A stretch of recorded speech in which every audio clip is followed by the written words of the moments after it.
all, Kit Rosewater here.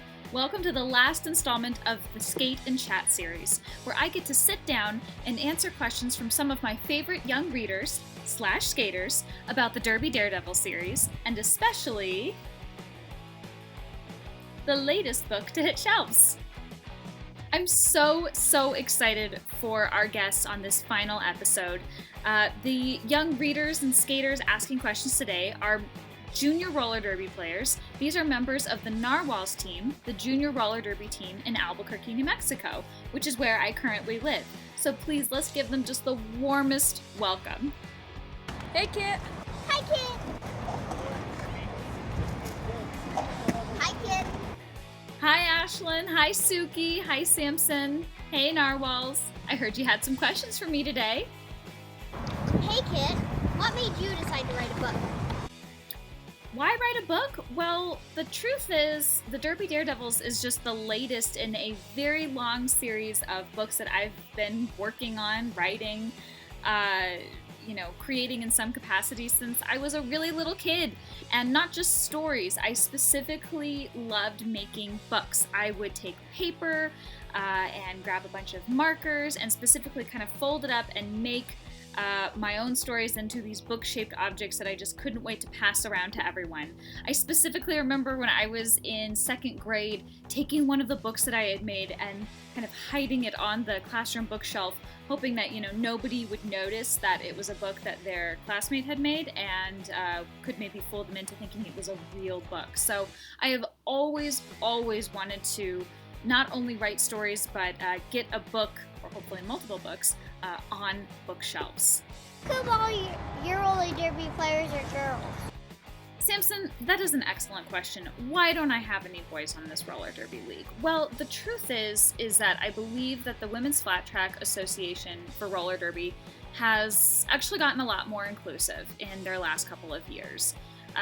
Originally in the description of this roller derby league, it talks about having only female or female identifying, and maybe it also included at that time non-binary identifying people could join the league.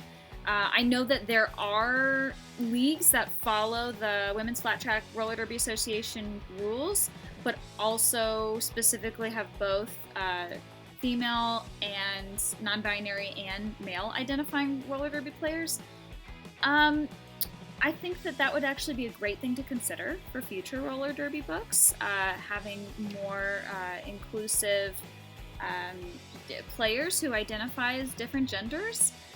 I think that when I set out to write this book, I was trying the best I could to be accurate in terms of the roller derby, the junior roller derby I was seeing, but I absolutely want to consider bringing in more inclusivity all around in the future installments. So thank you for bringing that up. Hey, Kit. Are there going to be more books in this series?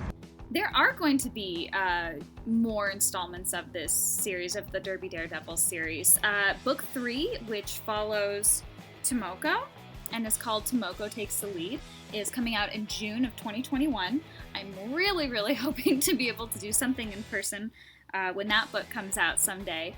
And we'll have to see, where the series takes it from here. We're still talking a lot about the stories that are left to tell with the girls and when is the right time to tell those stories. So definitely stay tuned and make sure that you get updates from my website, kitrosewater.com. Or even better, sign on to my newsletter where I send updates every couple months or so about the series and projects that I'm working on.